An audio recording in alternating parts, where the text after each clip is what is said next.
Hi Pants, I'm Jan Ichito Valerio and this is my daughter, Faith Valerio. Ngayon, ito si Faith Valerio, papasikatin natin to ngayon kasi alam niyo naman, sikat na sikat ako, di ba? Tsaka gwapo and sobrang talino, you know. So, ito yung daughter ko, matalino din yan. Then, uh, tonight, gumagawa naman siya ngayon drawing siya ng mga hearts. Kaso, pagod na daw siya eh. Hindi niya na yung gagawin niya. Uy, tira. Then, hi nga pala sa mga sa mga ka-firefighter ko dyan.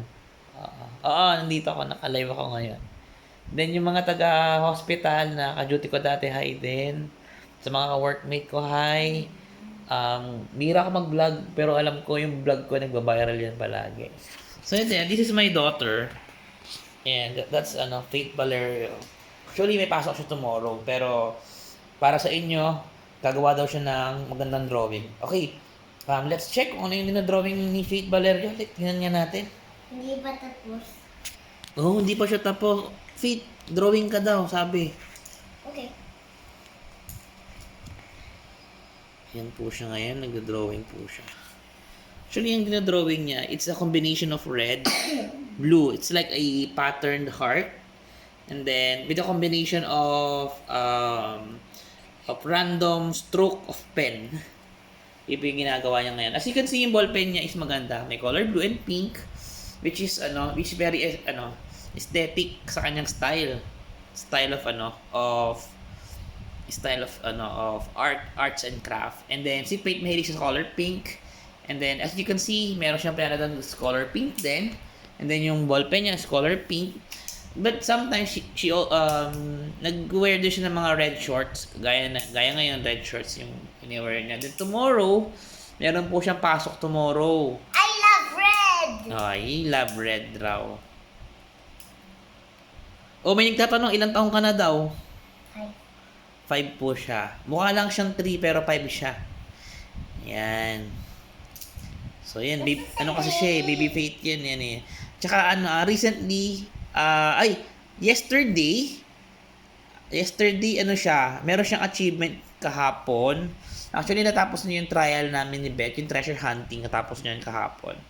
And then we're planning to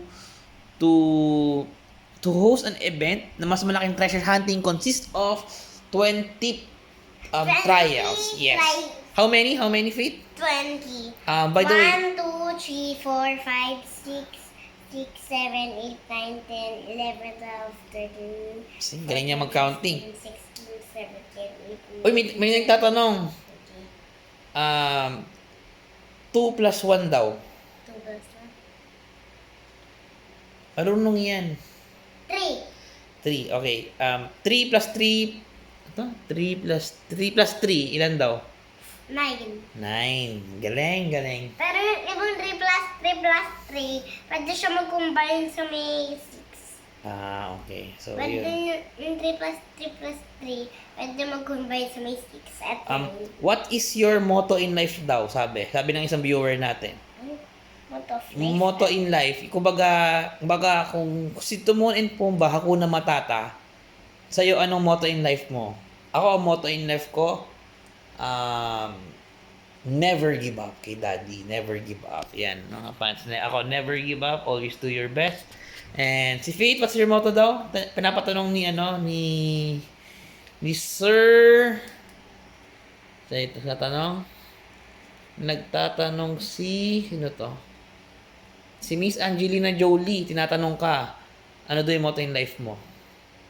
Tsaka si Brad Pitt. Tinatanong ni Brad Pitt and Angelina Jolie, ano daw yung motto in life mo? Ang motto in life ko, palaging maglaro. Ayan, paragi daw magraro. Raro ang term niya kasi dating Japon yan eh.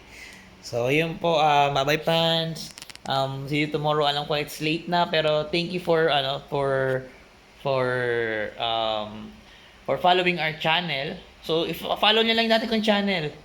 Jan A. Valerio, Cute But Strong. Thank you. Bye-bye. Bye-bye.